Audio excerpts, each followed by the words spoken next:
नमस्कार साथियों, मैं आपका दोस्त विष्णु कुमार आप सभी का हार्दिक स्वागत करता हूं, अभिनंदन करता हूं भारत के सबसे बड़े ऑनलाइन एजुकेशन प्लेटफॉर्म अनअकैडमी पर। साथियों, ये चैनल है आपके लिए राजस्थान एग्जाम चैनल, डेडिकेट है आरपीएससी और आरएसएम एसएसबी बोर्ड की जितनी भी अपकमिंग एग्जाम है उनके लिए, और आपके जितने भी सब्जेक्ट हैं हिस्ट्री, पॉलिटी, ज्योग्राफी, इकोनॉमिक्स सभी के लिए डेडिकेट है ये चैनल। और इसी क्रम में मैं विष्णु कुमार आपके साथ हूँ आरपीएससी और आरएसएम एसएसबी बोर्ड की अपकमिंग एग्जाम के लिए, राजस्थान ज्योग्राफी, इंडियन ज्योग्राफी और वर्ल्ड ज्योग्राफी के लिए साथियों। और ये जो ज्योग्राफी है, अभी हमारा राजस्थान का ज्योग्राफी चल रहा है और उसका जो आज एक टॉपिक है जिसका नाम है राजस्थान में कृषि और इसकी जितनी भी संबंधित योजनाएं हैं इनके बारे में चर्चा करेंगे। और आज ये टॉपिक हमारा कंप्लीट हो जाएगा साथियों। अनअकैडमी के लाइव कोर्स लेने के या प्लस कोर्स लेने के बहुत से फायदे हैं। क्या है?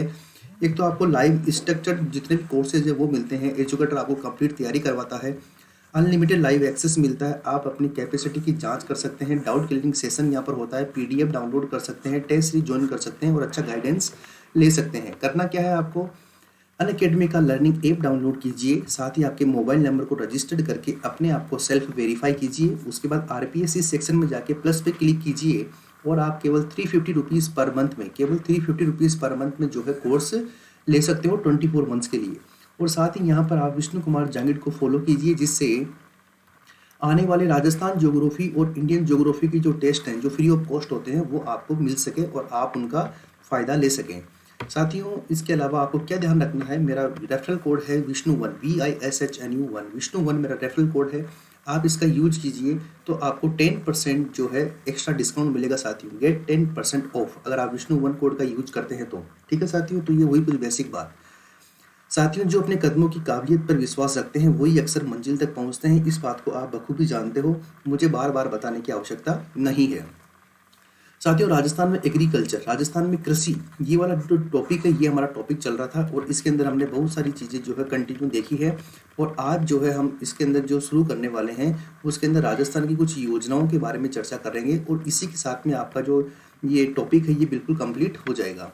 अगर कृषि और संबंध क्षेत्र की बात करें तो सबसे ज़्यादा योगदान आपकी फसलों का है 46%, नंबर 2 पर योगदान आपके पशुधन का है जो कि 41% है, और वानिकी का योगदान आपके 10.55% है जो कि 3 नंबर पे है, और सबसे कम योगदान आपके मत्स्य का है जो 0.37% है, यानी 1% भी नहीं है। भूमि उपयोग की बात करें तो सबसे ज़्यादा शुद्ध बोया गया क्षेत्रफल है 52%। मैं बार बार आपको इसलिए बता रहा हूँ क्योंकि एग्जाम में पूछे जाएंगे ये। नंबर 2 की बात करें तो आपकी बंजर भूमि है 11.17%। नंबर 3 की बात करें तो आपके वानिकी है लगभग 8%। ठीक है, ये 3 आपको जरूर याद रखना है। और अपना टोटल जो है आपके एरिया कितना है, 3,42,239 वर्ग किलोमीटर, जो कि भारत का लगभग 10.4% एरिया कवर करता है और पूरे विश्व के क्षेत्रफल का अबाउट 0.25% कवर करता है। ये क्षेत्र जापान और जर्मनी के बराबर है, ब्रिटेन से 1.5 गुना बड़ा है आप जानते हो, और श्रीलंका से 5 गुना बड़ा है आप जानते हो, इजराइल से 17 गुना बड़ा है आपका देश, आपका राजस्थान। ठीक है, संविदा खेती हमने देखी है ठेके पर देना, यानी अभी फिलहाल जो गवर्नमेंट ने क्या किया है आपको पता है, 3 अमेंडमेंट किए हैं आपके कृषि बिलों के अंदर। उसके अंदर संविदा जो कॉन्ट्रैक्ट फार्मिंग होती है उसको लीगल बनाया है और किसान के हितों के लिए आवश्यक प्रयास किए हैं। हॉर्टिकल्चर हब आपके झालावाड़ के अंदर बनने जा रहा है, क्रॉप केमल जो है ज्वार की फसल को कहते हैं। इसके अलावा जो आपके एक इम्पोर्टेंट कल इसका डिस्कशन किया था, मुख्यमंत्री बीज स्वावलंबन योजना। ये क्या है? ये योजना है कि किसान के द्वारा स्वयं के खेतों में अच्छी किस्म के बीजों का निर्माण की जो प्रक्रिया है इसको बढ़ावा देना है, यानी किसान अपने ही खेत में अच्छे बीजों का निर्माण करे। पहले जब ये लागू हुई तो सबसे पहले कोटा में, उसके बाद भीलवाड़ा में और उसके बाद उदयपुर के अंदर ये लागू हुई। और 2018-19 से योजना राज्य की 10 कृषि जलवायु खंडों, यानी पूरे के पूरे राजस्थान में, ध्यान रखना राजस्थान के अंदर कितने कृषि जलवायु खंड हैं, 10 कृषि जलवायु खंड हैं। इन सभी जलवायु खंडों के अंदर ये योजना लागू हो गई है। और ये किसके लिए लागू है? गेहूं के लिए, जौ के लिए, चने के लिए, ज्वार के लिए, सोयाबीन के लिए, मूंग के लिए, मोठ के लिए, मूंगफली के लिए और उड़द के लिए। क्या करेंगे? 10 वर्ष तक की जितनी भी पुरानी किस्में हैं उनके बीजों का उत्पादन इसमें शामिल किया गया है। यह है आपकी मुख्यमंत्री बीज स्वावलंबन योजना। नंबर 2 की बात करें कि स्थानिक और गैर स्थानिक क्षेत्रों में अगर आपकी फसल के कीट लग जाए या रोग लग जाए, अगर आप उसके लिए किसी रसायन का यूज करते हैं तो सरकार उसके लिए आपको क्या देती है? अनुदान देती है। यही आपकी दूसरी स्कीम है। तीसरी स्कीम कल मैंने बताया था कि महिला आपकी ट्रेनिंग, यानी वुमेन को आपको ट्रेनिंग दिया जाता है। अगर कोई महिला कृषक है तो उसको ग्राम पंचायत स्तर पर, कहाँ पर, ग्राम पंचायत स्तर पर 1 दिन का ट्रेनिंग दिया जाता है। उस 1 दिन की ट्रेनिंग कौन देती है? ग्राम पंचायत देती है। क्या करती है? महिला कृषकों को उन्नत कृषि तकनीक की जानकारी दी जाती है। और जब एक पंचायत समिति 1 दिन में 30 महिला कृषकों का प्रशिक्षण देती है तो उसे 3,000 रुपये का राजस्थान योजना से लाभ दिया जाता है। बालिका शिक्षा में या बालिकाओं का रुझान कृषि क्षेत्र में बढ़ाने के लिए सरकार विशेष प्रयास कर रही है। अगर वो 12th पास करती है तब कृषि विषय से, अगर वो आपका बीए या ग्रेजुएशन कंप्लीट करती है तब, अगर वो पोस्ट ग्रेजुएशन करती है तब, या फिर आपके जो वो पीएचडी करती है तब उसको विशेष प्रोत्साहन राशि दी जाती है। अगर वो एग्रीकल्चर सब्जेक्ट से 12th पास करते हैं तो 5,000 रुपये की सहायता दी जाती है। अगर वो जो है आपके यूजी करते हैं, किससे? यूजी अंड, ठीक है ना, वो करते हैं आपके एग्रीकल्चर सब्जेक्ट से तो उसको आपको 10,000 12,000 रुपये की सहायता दी जाती है। अगर पीजी करते हैं एग्रीकल्चर सब्जेक्ट में या फिर आपकी पीएचडी करते हैं एग्रीकल्चर में, रिसर्च करते हैं, तो उनको 15,000 रुपीज़ पर ईयर की जो है सहायता दी जाती है। ये इसलिए दी जा रही है क्योंकि सरकार ये चाहती है कि महिलाओं की भागीदारी ज़्यादा रहती है एग्रीकल्चर के कार्यों में, ठीक है। अगर इसको साइंटिफिक रूप से करेंगे तो निश्चित तौर पे 2022, 2025, 2030 तक किसान की आयु में 2 से 3 गुना या 4 गुना की वृद्धि होना संभव है। ये तभी हो पाएगा जब अच्छी तकनीक के बारे में हमें जानकारी होगी। इसीलिए राजस्थान सरकार की इकोनॉमिक सर्वे में लिखा हुआ है कि कृषि शिक्षा में जो छात्राएं अध्ययनरत है उन्हें प्रोत्साहन राशि मिलती है। कितनी? 5,000, 12,000 और 15,000। हम कृषि के व्यापार को बढ़ाने के लिए और उसकी जो तकनीक है वो एक दूसरे को दिखाने के लिए जो है, या एक दूसरे को देने के लिए, जिससे वो तकनीक का यूज करें और वैज्ञानिक रूप से कृषि करें, जिससे कृषि कार्य ज़्यादा लाभकारी हों। एक है देखकर विश्वास करें। देखकर विश्वास करने का मतलब क्या है? कृषि प्रदर्शनी जब लगाते हैं तो उसे देखकर विश्वास करने की बात करी जाती है। यानी मान लो एक किसान ने अच्छी फसल बोई है और वो उस कृषि प्रदर्शनी में आता है, दूसरा किसान देखता है कि आपने ये कैसे बोई, तो वो किसान बताता है, अपने अनुभवों को साझा करता है, अपने द्वारा जो तकनीकें अपनाई गई है उसे बताता है, जिससे दूसरा जो किसान है उसको लाभ होता है और वह भी उस तरीके की तकनीक अपनाता है, जिससे क्या होता है, पूरा का पूरा एक एरिया कवर होता है और सभी किसान लाभान्वित होते हैं। तो ये कृषि प्रदर्शनी जो है सरकार लगवाती है, ध्यान रखना इस बात का। आगे हम बात करें तो हम देखते हैं बीजों का मिनी किट। जो आपके बीज हैं इनका भी क्या है, कृषकों को टोकन के आधार पर क्या है, ये बीज उपलब्ध करवाए जाते हैं। आप जानते हो सर्टिफाइड यानी प्रमाणिक बीज होते हैं। कौन से बीज होते हैं? प्रमाणिक बीज होते हैं। एक आपके ब्रीडर बीज आते हैं, ठीक है ना, और एक आपके प्रमाणिक बीज आते हैं। आपकी एक संस्था है राजस्थान बीज प्रमाणीकरण संस्था, उसके द्वारा, और एक आपके नेशनल सीड सर्टिफाइड एजेंसी है, ठीक है ना। ये दोनों संस्थाएं बीजों को प्रमाणित करती है और वह देखती है कि ये बीज जो है किसान को फायदा देंगे और ये बीज जो है बेहतर है, तो ही उन्हें प्रमाणित करती है, किसान को बीज मिलते हैं। तो इस प्रकार के जो बीज है किसान टोकन राशि पर जो है ये मिनीकिट, बीजों के मिनीकिट किसान को उपलब्ध करवाए जाते हैं, जिससे बीज प्राप्ति में आसानी हो और वो बुआई के अंदर लेट नहीं हो जाए। इसके अलावा देखो जीरो बजट नेचुरल फार्मिंग, हमने देखा था कि जीरो बजट का मतलब क्या होता है कि जो आगत है, आगत का मतलब होता है कि जो भी किसान यूज करता है अपनी खेती कार्य में, जैसे ट्रैक्टर नहीं है तो ट्रैक्टर लेके आया तो उसके लिए पैसा लगा बुआई के लिए, उसके बाद में उसके पास बीज नहीं है बीज लेके आया, उसके बाद रसायन नहीं है रसायन लेके आया, उसके पास में कृषि के यंत्र नहीं है वो लेके आया, तो ये सभी क्या है, कृषि की आगत है, ठीक है। रासायनिक उर्वरक में ज़्यादा पैसा खर्च करना पड़ता है। तो जीरो बजट फार्मिंग का उद्देश्य ये होता है कि आगत को कम करो, जिससे आपकी क्या कम हो जाएगी, लागत कम हो जाएगी। जब लागत कम हो जाएगी तो क्या बढ़ जाएगा, किसान का लाभ बढ़ जाएगा।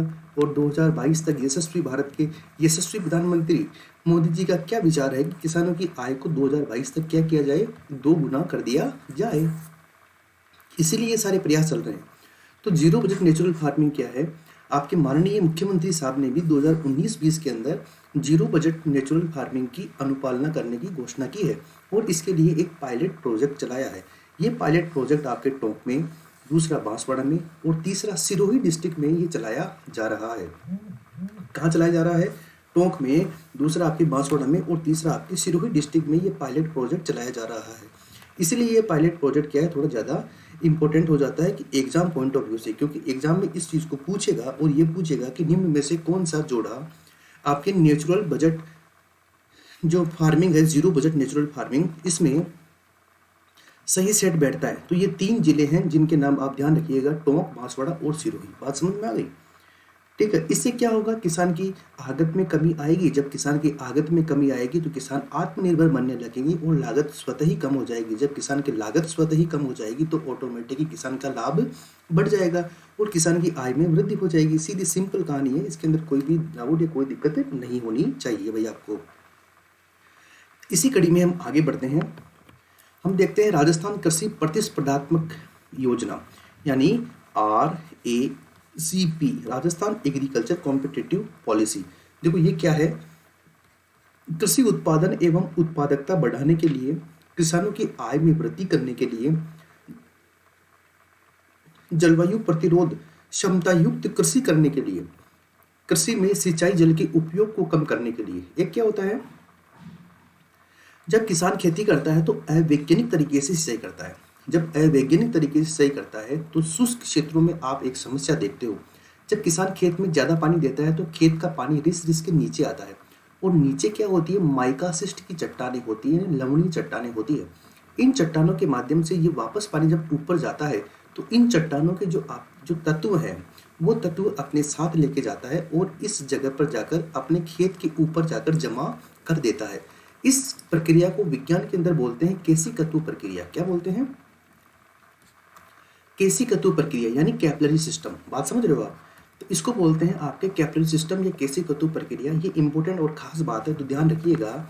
इससे क्या हो जाता है, आपकी जो भूमि हो जाती है वो लवणीय होने लग जाती है। क्या होने लग जाती है? लवणीय होने लग जाती है। और एक मात्रा तक तो लवणीय रहती है, एक सीमा तक, तो उसके बाद में ये सेम की समस्या के अंदर परिवर्तित हो जाती है, जिसे आप रेह या कल्लर कहते हो। क्या कहते हो? रेह या कल्लर कहते हो। बात समझ रहे हो?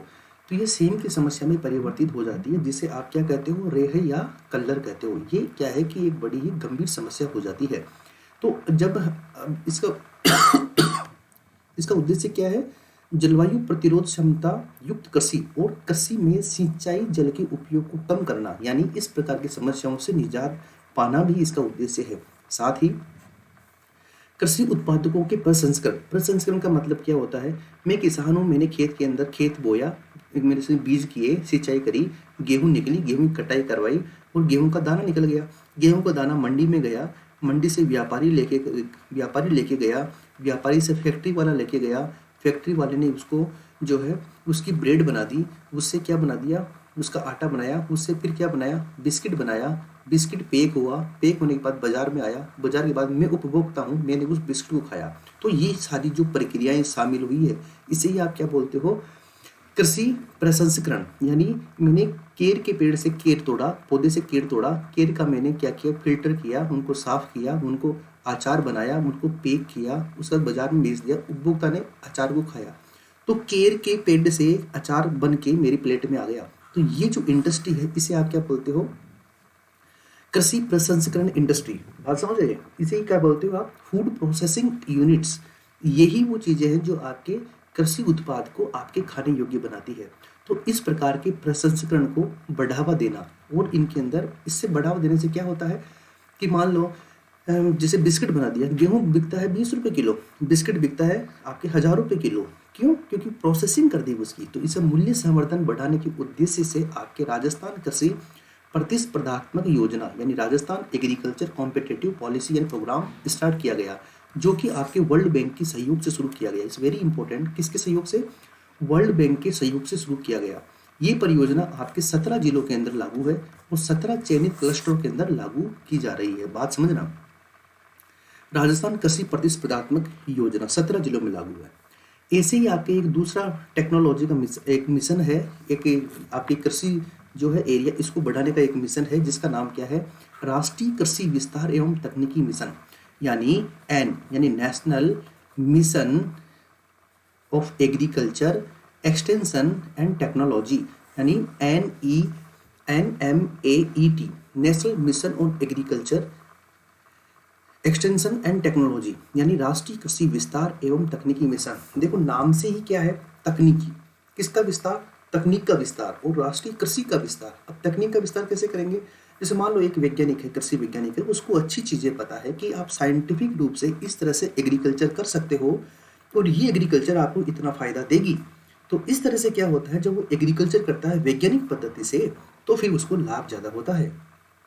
जब उसको लाभ होता है तो यही कहानी उसके लिए इम्पोर्टेंट साबित होती है, उसके आय के अंदर वृद्धि होती है। ठीक है, तो देखो राष्ट्रीय कृषि, ये जो आपकी विस्तार और तकनीकी मिशन है, इसके अंदर 4 उप मिशन शामिल किए गए हैं, यानी 4 उप मिशन को मिलाकर आपकी जो है राष्ट्रीय कृषि विस्तार एवं तकनीकी मिशन लागू कर दिया। तो देखो ये क्या है, इस मिशन का उद्देश्य क्या है, कृषि विस्तार का पुनर्गठन करना एवं सशक्तिकरण करना है। ठीक है, इसके द्वारा किसानों को उचित तकनीक एवं कृषि विज्ञान की अच्छी आदतों का हस्तांतरण किया जा सके, यानी एग्रीकल्चर के अंदर जो है आपके हाई टेक्नोलॉजी का यूज कर सके और आपके जो एग्रीकल्चर साइंस है उसकी जो गुड हैबिट्स हैं, एग्रीकल्चर साइंस की जो गुड हैबिट्स हैं वो किसानों तक हम ट्रांसफ़र कर सकें।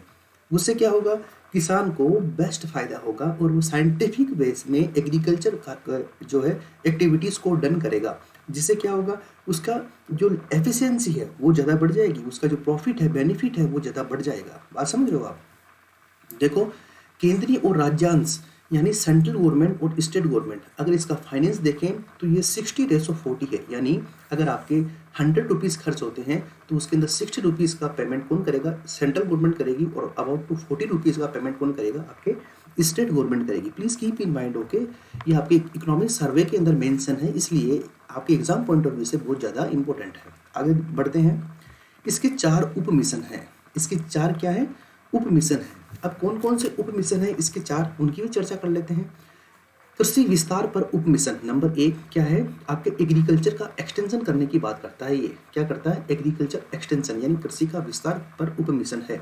नंबर 2 की हम बात करें तो बीज एवं रोपण सामग्री पर उप मिशन है, यानी आपके जो बीज, अच्छी प्रकार के किसान को बीज मिले, और रोपण सामग्री, जैसे कई फसलें होती है जो रोपण फसलें होती है, ठीक है, जिनका पौधा लगता है, जिनका बीज नहीं लगता, पौधा लगता है। जैसे आपके टमाटर ही देख लो आप, टमाटर के बीज तो लगते हैं लेकिन पहले पौधा बनाते हैं उसका, प्याज के बीज तो लगते हैं लेकिन पहले पौधा बनाते हैं, फिर पौधे की बुआई की जाती है। तो जो बुआई करने वाली चीज़ होती है उसे क्या बोलते हैं, रोपण सामग्री बोलते हैं। तो पहला हो गया कृषि विस्तार पर उप मिशन। दूसरा क्या हुआ, बीज एवं रोपण सामग्री के ऊपर उप मिशन। तीसरा क्या हुआ, ये देखो तकनीक का विस्तार कर रही थे ना, कृषि विस्तार और तकनीकी मिशन। तो देखो कृषि यंत्रीकरण पर उप मिशन, यानी किसान जो है यंत्रों का यूज करे, साइंटिफिक रूप से जब एग्रीकल्चर इक्विपमेंट का यूज करेंगे तो निश्चित तौर पे फायदा डबल होता है। ठीक है, और नुकसान कम होता है। नुकसान का मतलब समझ लो आप, कि पेड़ों की कटाई के अंदर नुकसान नहीं होगा, जब गेहूं निकालोगे आप तब नुकसान नहीं होगा। तो ये कृषि यंत्रीकरण का फायदा है। नंबर 4 की बात करें तो कृषि में राष्ट्रीय ई गवर्नेंस प्लान को लागू करना, यानी कृषि एग्रीकल्चर जो है इसके अंदर ई गवर्नेंस प्लान को लागू करता है, ई मंडियों से कनेक्टिविटी देता है, आपको बहुत सारे ऐप्स जो है किसान को चलाने के लिए मिलते हैं। किसान को सिखाया जाता है कि आप इस तरह से अपना जाके भाव चेक कर सकते हैं, उस भाव के आधार पर आप किसान मंडी में जाकर मोल भाव कर सकते हैं। फिर तकनीकी मिशन है ना ये, तो किसान को ओवरऑल चीज़ें एग्रीकल्चर करने में भी टेक्नोलॉजी बताएंगे और किसान को जो मार्केटिंग है उसके अंदर भी टेक्नोलॉजी बताएंगे। तो किसान समझेगा कि इस तरह से मैं मेरे प्रोडक्ट को पूरे भारत में कहीं भी सेल कर सकता हूँ। जरूरी नहीं है कि वो एक बढ़िया है, एक कोई व्यापारी है उसी के पास जाके मैं, उस बिचौलिया के पास जाकर ही मैं उस माल को बेचूं, ऐसा जरूरी नहीं है।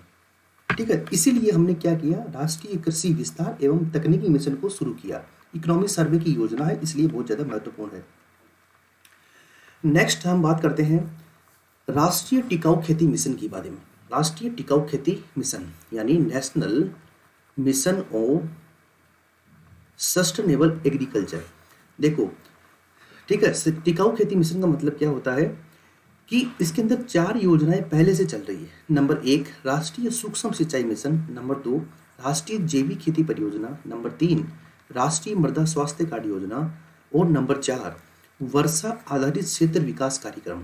इन चारों को, वर्षा आधारित क्षेत्र विकास कार्यक्रम का मतलब क्या हुआ, यानी जैसे राजस्थान में मैंने बताया कि 52% बोया गया क्षेत्रफल है। अब आपको जानकर ताज्जुब होगा, इसका केवल 38% सिंचित क्षेत्र है, यानी सिंचाई की हमारे पास में सुविधा है। जैसे नलकूप हो गया, कुआं हो गया, नहर हो गई, तालाब हो गया, पोखर हो गया, पौंड हो गया, ठीक है ना। इसके अलावा बहुत सारे खेत ऐसे हैं जो बारानी कृषि से संबंधित है। बारानी कृषि का मतलब क्या होता है? वह कृषि जो कि केवल और केवल वर्षा के पानी के ऊपर आधारित होती है, उसे बारानी कृषि बोलते हैं। ठीक है। तो राष्ट्रीय सूक्ष्म सिंचाई मिशन, तो पहला काम क्या है? सूक्ष्म सिंचाई करना है, यानी माइक्रो इरिगेशन प्रोजेक्ट को शामिल करना है जिससे पानी कम खपत हो।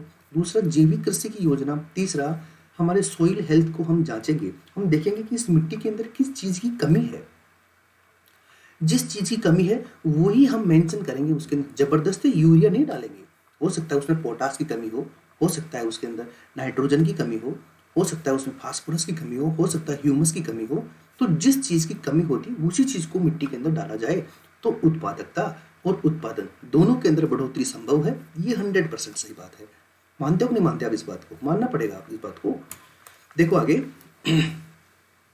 राष्ट्रीय सूक्ष्म सिंचाई मिशन 1, जैविक कृषि मिशन 2, मृदा स्वास्थ्य 3 और वर्षा आधारित क्षेत्र विकास 4।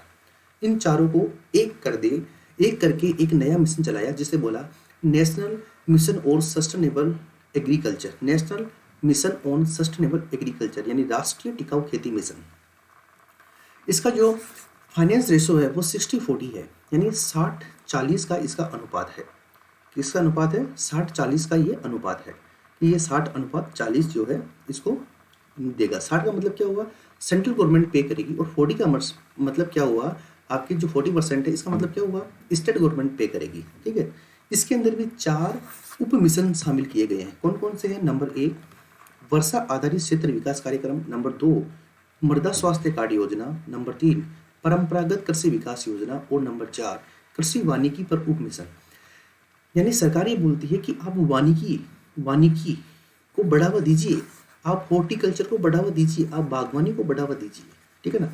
आपके राजस्थान के अंदर शुष्क बागवानी को बढ़ावा देने के लिए बीकानेर के अंदर एक सेंट्रल इंस्टीट्यूट की स्थापना की गई है। वो इसलिए की गई है कि आप जो है किसान केवल गेहूं नहीं बोए, वो मल्टी डायमेंशन बोए। ठीक है ना। अच्छी अच्छी फसलों का बोए, वो बागवानी करे, किनारों पे पौधे लगाए, पेड़ लगाए। ठीक है। पशुपालन करे, तो ही तो उसकी आय दुगनी होगी। हम किसी एक चीज़ के ऊपर डिपेंडेंसी नहीं बना रख सकते। तो ये आपकी जो है वर्षा आधारित क्षेत्र विकास कार्यक्रम, मृदा स्वास्थ्य कार्ड योजना, परंपरागत कृषि विकास योजना और कृषि वानिकी पर उप मिशन, ये 4 राष्ट्रीय टिकाऊ खेती मिशन के क्या है? उप मिशन है। अब देखते हैं कृषि कर्मण पुरस्कार। अब इकोनॉमी सर्वे में लिखा हुआ है, किसने दिया? कृषि एवं कृषक कल्याण मंत्रालय ने दिया। नंबर 1 बात ये पूछेगा आपसे कि राजस्थान को कृषि कर्मण पुरस्कार मिला, वो किसने प्रदान किया? कृषि एवं कृषक कल्याण मंत्रालय ने दिया। ठीक है ना। कब दिया? 2016-17 के लिए दिया। नंबर 2 ये पूछेगा किसके लिए दिया?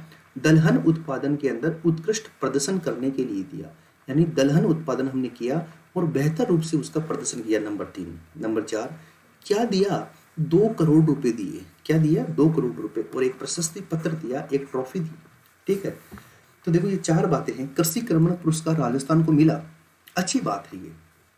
और राजस्थान की क्या है? ये हैसियत को बढ़ाता है, राजस्थान की जो है प्रगति को दर्शाता है। कृषि कर्मण पुरस्कार किसने दिया? कृषि एवं कृषक कल्याण मंत्रालय, भारत सरकार ने, यानी agriculture and farmer welfare ministry, Indian government के द्वारा 2016-17 के लिए पल्सेस प्रोडक्शन के लिए, यानी दलहन उत्पादन के लिए राजस्थान को बेस्ट कृषि कर्मण अवार्ड मिला, जिसमें 2 करोड़ रुपए की राशि दी गई है। इसके अलावा अगला प्रश्न है आपके राष्ट्रीय बागवानी मिशन। राष्ट्रीय बागवानी मिशन क्या बोलता है? राजस्थान के अंदर फल, फूल और मसाला का उत्पादन बढ़ाना, उत्पादकता बढ़ाना और उसके बुआई का क्षेत्र को बढ़ाना इसका मुख्य उद्देश्य है। ये केंद्र सरकार की योजना है और राजस्थान के 24 जिलों के अंदर ये योजना लागू है। अब ये नाम है आपके जयपुर, अजमेर, अलवर, चित्तौड़, कोटा, बारां, झालावाड़, जोधपुर, पाली, जालौर, बाड़मेर, नागौर, बांसवाड़ा, टोंक, करौली, सवाई माधोपुर, उदयपुर, डूंगरपुर, भीलवाड़ा, बूंदी, झुंझुनू, सिरोही, जैसलमेर, गंगानगर। ये नाम आपको याद नहीं रखने हैं, केवल इतना ध्यान रखना है कि राष्ट्रीय बागवानी मिशन जो है सेंट्रल गवर्नमेंट की योजना है और आपके 24 डिस्ट्रिक्ट के अंदर लागू है और इसका मुख्य उद्देश्य फल, फूल और मसाला का उत्पादन बढ़ाना, की उत्पादकता बढ़ाना और साथ ही इसके बुआई क्षेत्र का विस्तार करना शामिल है। इंपॉर्टेंट बात है, राजस्थान कृषि प्रसंस्करण, कृषि व्यवसाय एवं कृषि निर्यात प्रोत्साहन नीति 2019 इंपॉर्टेंट है, बहुत ज़्यादा महत्वपूर्ण है। जितना भी हमने टॉपिक का डिस्कशन किया है उसके अंदर सबसे ज़्यादा महत्वपूर्ण है राजस्थान कृषि प्रसंस्करण, कृषि निर्यात, कृषि व्यवसाय एवं कृषि निर्यात प्रोत्साहन नीति 2019, जो कब जारी की गई? दिसंबर 2019 को। अभी एक वर्ष भी पूरा नहीं हुआ है। इसकी विशेषताएं क्या है? समूह आधारित कार्य प्रणाली के द्वारा कटाई करना। नंबर 2, कटाई के बाद की हानियों को कम करना। नंबर 3, किसान और संगठनों की सहभागिता बढ़ाना। नंबर 4, कृषकों एवं संगठनों की आपूर्ति एवं मूल्य संवर्धन श्रृंखला में प्रत्यक्ष भागीदारी बढ़ाते हुए उनकी आय में वृद्धि करना। नंबर 4, जो विशिष्ट हमारी फसलें हैं उनका निर्यात बढ़ाना। क्या बढ़ाना? निर्यात बढ़ाना। जैसे धनिया, सौंफ, अजवाइन, ग्वार, इसबगोल, दलहन, तिलहन, मेहंदी, किन्नू, अनार, ताज़ा सब्जियां, इनका क्या करना है? निर्यात बढ़ाना है। और जो खाद्य प्रसंस्करण है, फूड प्रोसेसिंग है, इसको आपके प्रशिक्षण पाठ्यक्रमों में शामिल करना इसका मुख्य उद्देश्य है। राजस्थान कृषि प्रसंस्करण, कृषि व्यवसाय एवं कृषि निर्यात प्रोत्साहन नीति 2019 का। इसके अलावा राजीव गांधी कृषक साथी योजना लागू है, जिसमें किसान, जो खेती करने वाले मजदूर हैं वो, और हम्माल। हम्माल का मतलब होता है मंडी के अंदर किसान का माल एक जगह से दूसरी जगह जो ढोने वाले व्यक्ति होते हैं, जो मजदूर श्रेणी में आते हैं, असंगठित क्षेत्र में आते हैं, उनको हम हम्माल कहते हैं। अगर इनकी कार्यस्थल पर मृत्यु हो जाए, दुर्घटना हो जाए और दुर्घटना में मृत्यु हो जाए तो इन्हें सरकार 2 लाख रुपए की सहायता राशि देती है। कितनी देती है? 2 लाख रुपए की क्या देती है? सहायता राशि देती है भाई। ठीक है, ये इंपॉर्टेंट बात है। 2 लाख रुपए की क्या मिलती है? इन्हें सहायता राशि मिलती है। बात समझ रहे हो ना? तो ये राजीव गांधी कृषक साथी योजना है। ये किसके लिए है? किसानों के लिए है, खेतीहर मजदूरों के लिए है और हम्मालों के लिए है। और दुर्घटना की में जो मृत्यु हो जाए अगर कार्य करते हुए तो इन्हें 2 लाख रुपए की राशि का भुगतान किया जाता है। ये आंकड़ा आपके लिखा हुआ है। 2019-20 में 2087 किसानों को 2019 तक 30 करोड़ रुपए का भुगतान किया जा चुका है इसके माध्यम से। छोटी योजना नहीं है, बहुत बड़ी योजना है। इसके अलावा देखो, एक योजना है जिसका नाम है किसान कलेवा योजना। किसान कलेवा योजना क्या होती है? राजस्थान में सुपर ए और ब श्रेणी की कृषि उपज मंडी समितियों के प्रांगण में अपनी उपज विक्रय करने पर, यानी मैं किसान हूँ, मैंने मेरे खेत से फसल को इकट्ठा किया और गाड़ी के अंदर डाल के मैं ले गया मंडी में। अब मंडी के अंदर ये तो है नहीं कि किसान जाते ही केवल आधे घंटे के अंदर सामान को सेल किया अपनी फसल को और वापस आ गया। कई बार 1 दिन लग जाता है, 2 दिन लग जाते हैं, 3 दिन लग जाते हैं, 4 दिन लग जाते हैं, क्योंकि भीड़ बहुत ज़्यादा होती है।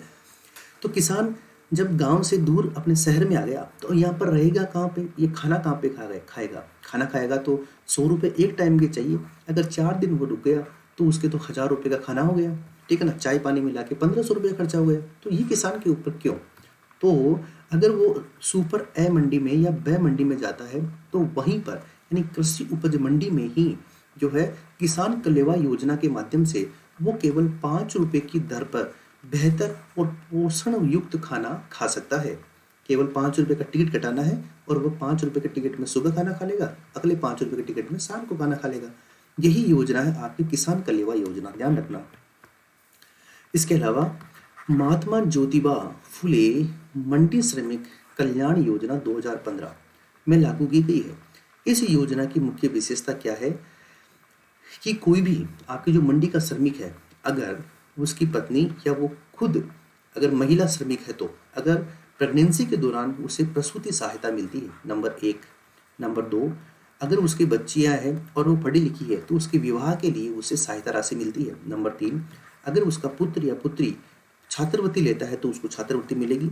और अगर वो पढ़ने के अंदर होशियार है तो उसे मेधावी छात्र पुरस्कार योजना में भी शामिल किया जाएगा। नंबर 4, अगर उस मंडी श्रमिक के अगर कोई चिकित्सा में कोई सहायता चाहिए तो उसको चिकित्सा सहायता सरकार के द्वारा मिलती है। और नंबर 5, जब जैसे मान लो श्रमिक जो है वो पुरुष है और उसकी पत्नी प्रेगनेंसी के दौरान उसको छुट्टी मिल जाती है, ठीक है, जब वो पितृत्व पद को प्राप्त करता है तो उसे छुट्टी भी मिलती है और उसका भुगतान भी जो है आके सरकार के माध्यम से किया जाता है। तो ये राजस्थान ज्योतिबा फूले मंडी श्रमिक कल्याण योजना 2015 है। प्रसूति सहायता, विवाह सहायता, छात्रवृत्ति सहायता, चिकित्सा सहायता और आपके पितृत्व अवकाश की सहायता, ये 5 फायदे मिलते हैं इसमें। इसके अलावा अभी हाल ही में आपकी अशोक गहलोत सरकार ने किसान कल्याण कोष का गठन किया है, किसानों के व्यापार बढ़ाने के लिए, खेती बढ़ाने के लिए, और उसके जो है उसको उसके उत्पाद का यथोचित मूल्य दिलाने के लिए सरकार ने क्या किया है, एक कृषक कल्याण कोष का गठन किया है, जिसके अंदर 1,000 करोड़ रुपए की राशि रखी गई है। कितनी? 1,000 करोड़ रुपए की क्या रखी गई है? राशि रखी गई है। नंबर 1 बात, ठीक है। और इसका मुख्य उद्देश्य, इसकी स्थापना कब हुई? इसकी स्थापना 16 दिसंबर 2019 को की गई है, ठीक है ना। 16 दिसंबर 2019 को की गई है। अभी तक 1 वर्ष भी कंप्लीट नहीं हुआ है, तो ध्यान रखिएगा इस बात का, अभी तक 1 वर्ष भी कंप्लीट नहीं हुआ है। एक आपकी योजना है राजीव गांधी जल संचय योजना। पहले एक आपकी योजना चलती थी जिसका नाम है मुख्यमंत्री जल स्वावलंबन योजना, पता है ना आपको, मुख्यमंत्री जल स्वावलंबन योजना। अभी एक योजना चल रही है जिसका नाम है राजीव गांधी जल संचय योजना। जल संरक्षण के प्रति जागरूकता पैदा करना नंबर 1 इसका उद्देश्य है। नंबर 2, जो आपके परंपरागत जल के साधन है उनका क्या करना, पुनः निर्माण करना, उन्हें पुनः जीवित करना। इसके अलावा वर्षा जल का संग्रहण करना, इन सभी योजनाओं को इसमें शामिल किया गया है जिससे जल संचय प्रॉपर रूप से हो सके। एक तो ये जो योजना है ये आपके अगस्त 2019 के अंदर चलाई गई है, ठीक है, और ये आपके 2,000 करोड़ रुपए का इसका बजट है, और ये योजना आपके 33 जिलों के अंदर लागू है। ये 3 बातें और आप याद रखिएगा, इकोनॉमिक सर्वे के अंदर लिखी हुई योजना है। नंबर 3, इस योजना का उद्देश्य, नंबर 1 क्या हो गया, आपके जो है जल संरक्षण के लिए जागरूकता पैदा करना। दूसरा क्या है, परंपरागत पेयजल स्रोतों को पुनः जीवित करना, उनका संरक्षण करना, और वर्षा का जो जल आता है उसको बचाना। अगला, गाँवों के अंदर पेयजल की कमी है उसे दूर करना और उन्हें पेयजल उपलब्ध कराना। साथ ही साथ नंबर 4, भूजल स्तर के अंदर वृद्धि करना। नंबर 5, वर्षा जल का संग्रहण करना, संरक्षण करना, और सिंचित एवं कृषि योग्य क्षेत्रफल को बढ़ाना। इसके अलावा नंबर ये हो गया 7, नंबर 8, 6, 7, सघन वृक्षारोपण, यानी आपके राजीव गांधी जल संचय योजना के अंदर मुख्य रूप से जल के ऊपर फोकस है योजना। पहले आपके मुख्यमंत्री जल स्वावलंबन योजना चलती थी, अभी उसकी जगह राजीव गांधी जल संचय योजना को शुरू कर दिया गया है। जल संरक्षण के प्रति जागरूकता पैदा करना, परंपरागत पेयजल जो है स्रोत है उनको जीवित करना, गांवों के अंदर पेयजल की कमी को दूर करना, भूजल स्तर में वृद्धि करना, वर्षा जल का संग्रहण करना, संरक्षण करना, और कृषि योग्य भूमि का क्षेत्रफल बढ़ाना, और सघन वृक्षारोपण करना इसके मुख्य उद्देश्य हैं। बात समझ गए आप? इसके अलावा जीरो बजट फार्मिंग हमने देख ली। ये सुभाष पालेकर जो महाराष्ट्र के हैं, ठीक है, इन्हें जो है अवार्ड से भी नवाजा गया भारत सरकार के द्वारा। इन्होंने जीरो बजट फार्मिंग की शुरुआत करी थी, ठीक है ना। और इन्होंने बताया कि बगैर रसायन खाद के हम क्या करें, कीटनाशक के इसका यूज करें।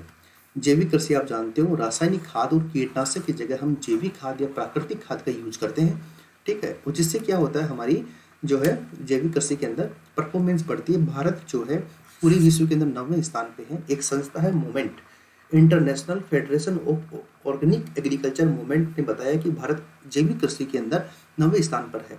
और राजस्थान, भारत के अंदर जैविक कृषि के लिए सिक्किम को जैविक स्टेट घोषित किया गया है। राजस्थान में आपके डूंगरपुर जिले को जैविक जिला घोषित किया गया है। जैविक कृषि के लिए एक दादिया गांव है आपके जयपुर में, और एक घाटी गांव है राजसमंद में, उसको निर्धारित किया गया है। और जैविक कृषि के लिए सेंटर ऑफ एक्सीलेंस आपके झालावाड़ में बनाया गया है। समन्वित कृषि का मतलब क्या है, यानी ऐसी कृषि हो जिसके अंदर फसल उत्पादन करने वाले को भी लाभ हो, मछली पालन करने वाले को भी लाभ हो, पर्यावरण को भी लाभ हो, और उसको यूज करने वाले को भी लाभ हो। इस प्रकार की खेती को समन्वित खेती कहते हैं।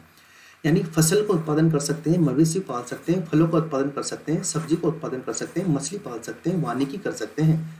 जिन सबका जब समायोजन करेंगे तो उसे बोलते हैं समन्वित कृषि। कृषि के वैज्ञानिक प्रकार आपको पता ही है, सेरीकल्चर रेशम के लिए, सिल्वीकल्चर वनों का उत्पादन, एपीकल्चर मधुमक्खी से शहद का उत्पादन, ओलेरीकल्चर सब्जी, विटीकल्चर अंगूर का उत्पादन, वर्मीकल्चर केचुए का उत्पादन, हॉर्टिकल्चर बागवानी का उत्पादन, फ्लोरिकल्चर फूलों का उत्पादन, पीसीकल्चर मछली का उत्पादन, ओलिविकल्चर जैतून का उत्पादन। सतत कृषि क्या होती है, ऐसी कृषि जिसके अंदर आपको आर्थिक लाभ हो, सामाजिक लाभ हो और पर्यावरणीय लाभ हो। इस प्रकार की खेती जो है आपके सतत खेती कहलाती है। यानी जो है किसान को भी नुकसान नहीं हो, उसे भरपूर फायदा मिले, उसको व्यापार करने वाले को घाटा नहीं हो, उसको अच्छे से लाभ मिले व्यापार करने में, और जो उसको खाने वाला है उसको स्वास्थ्य सही मिले और दाम उसके लिए कम हो। इस प्रकार की जो एग्रीकल्चर होती है उसे सतत कृषि कहते हैं। स्मार्ट फार्मिंग आप बोलते हो IoT, इंटरनेशनल आपके इंटरनेट ऑफ थिंग्स, IoT के माध्यम से जो हम एग्रीकल्चर करते हैं उसे स्मार्ट फार्मिंग कहते हैं। उससे हम तकनीक के माध्यम से जो है सब कुछ कंट्रोल कर सकते हैं और एक बेहतर तरीके से मानक के अनुसार उसके अंदर हम छिड़काव कर सकते हैं, रसायन का छिड़काव कर सकते हैं, बीज का उत्पादन कर सकते हैं, फसल का उत्पादन कर सकते हैं, पानी दे सकते हैं। ठीक है, इसके अंदर सेंसर टेक्नोलॉजी को जोड़ते हैं जिससे कृषि उत्पादन की गुणवत्ता और मात्रा दोनों बढ़ती है और किसान समझदार होकर अगर इंटरनेट से जुड़ जाए तो उसको बहुत सारे फायदे हो सकते हैं। MSP के बारे में हमने देखा है, मिनिमम समर्थन मूल्य होता है जो कि कृषि लागत और मूल्य आयोग के द्वारा निर्धारित किया जाता है। इसकी स्थापना जनवरी 1965 में हुई थी। ये 24 फसलों के लिए न्यूनतम समर्थन मूल्य का निर्धारण करता है और ये निर्धारण आपके फसल बोने से पहले करता है। गन्ने के लिए जो है एक आर्थिक मामलों की मंत्रिमंडलीय समिति होती है, उसके द्वारा उचित और लाभकारी मूल्य की घोषणा की जाती है। हरित क्रांति, MS स्वामीनाथन के बारे में देखा ही था। 2006 में इन्होंने क्या बनाया था, एक आयोग बनाया था जिसमें ये बोला था कि MSP जो है वो किसानों को मिलनी चाहिए। अगर किसान की लागत 100 रुपये है तो कम से कम उससे 50 रुपये मिलाकर यानी 150 रुपये का लाभ किसान को होना चाहिए। ये इसकी प्रमुख आपकी क्या थी, समिति की सिफारिश थी, MS स्वामीनाथन आयोग की सिफारिश थी जिसका गठन 2004 में किया गया था और जिसने अपनी रिपोर्ट को 2006 में सौंपा था। तो साथियों, ये लगभग हमारा जो है इकोनॉमिक सर्वे की योजनाएं भी क्या हो गई है, कंप्लीट हो गई है। तो आइए एक बार हमने देखा MSP, स्मार्ट फार्मिंग, सतत फार्मिंग, समन्वित कृषि, जीरो बजट फार्मिंग देखा, राजीव गांधी जल संचय योजना, कृषक कल्याण कोष का गठन, महात्मा ज्योतिबा फुले मंडी श्रमिक योजना, किसान कलेवा योजना, राजीव गांधी कृषक सारथी योजना, राजस्थान कृषि प्रसंस्करण, कृषि व्यवसाय और कृषि निर्यात प्रोत्साहन नीति 2019 के बारे में हमने देखा, राष्ट्रीय बागवानी मिशन, कृषि कर्मण पुरस्कार, राष्ट्रीय टिकाऊ खेती मिशन, राष्ट्रीय कृषि विस्तार एवं तकनीकी मिशन, राजस्थान कृषि प्रतिस्पर्धात्मक योजना, जीरो बजट नेचुरल फार्मिंग, देखकर विश्वास करो, छात्राओं का प्रोत्साहन, महिला प्रशिक्षण और मुख्यमंत्री वीर स्वावलंबन योजना। ये सभी योजनाएं आपके इकोनॉमिक सर्वे के अंदर दी गई है, तो कृपया इन्हें आप नोट करके याद कर लीजिए। भूमि उपयोग हमने देखा और हमारे कृषि और संबंध क्षेत्र का GDP में, SGDP में कितना योगदान है ये हमने देखा। ठीक है साथी, तो ये हमारी लगभग हमारी आज जो है पूरा का पूरा टॉपिक हमने कवर किया है और इस टॉपिक के अंदर हमने बहुत सारी चीज़ें जो है कंप्लीट करके देखी है, जिसमें मानसून क्या होता है, मानसून की स्थितियों से कृषि कैसे प्रभावित होती है, कृषि के प्रकार क्या है, वैज्ञानिक प्रकार क्या है, उत्पादन कितना है, एक्सीलेंस सेंटर कहाँ पर है, इंस्टीट्यूट कहाँ पर है और राजस्थान की सरकार की संस्थाएं कौन कौन सी काम कर रही है। ठीक है, राजस्थान सरकार की योजनाएं क्या है, भारत सरकार की योजनाएं क्या है, इन सब से हम जो है अब हमारी एग्रीकल्चर कंप्लीट हो गई। अब मैं दावे के साथ कह सकता हूँ कि एग्रीकल्चर से अगर कोई प्रश्न आया तो 80 से 90% अपने ही नोट्स में से आएगा। जो नोट्स आपने पढ़ा है, जो आपने लिखा है, इसी में से आएगा, ये पक्का है। ठीक है, क्योंकि पढ़ी इतनी चीज़ लिए क्योंकि कोई चीज़ जो है छोड़ने की पूरी संभावना दिख ही नहीं रही है। चलो साथियों, आज के लिए इतना ही है। अब कल से नया टॉपिक स्टार्ट करेंगे हम, पशुधन वाला टॉपिक, और उसकी तैयारी कीजिए जल्दी से। और फिर आपका जो लाइव टेस्ट है वो भी शनिवार को शाम को, शुक्रवार को, फ्राइडे को शाम को 5 PM पे आपका लाइव टेस्ट होगा वाईफाई 2.0 पर। तब तक के लिए नमस्कार, कल अगली क्लास होगी। अपनी ध्यान रखिएगा और बिना मास्क के बाहर नहीं निकलना है हमें, और कोरोना से विशेष बचाव रखना है। साथ ही पहला सुख निरोगी काया है, अगर शरीर स्वस्थ है तो हम बिल्कुल स्वस्थ हैं। ठीक है, चलिए साथियों, ध्यान रखिए, टेक केयर, जय हिंद, जय भारत।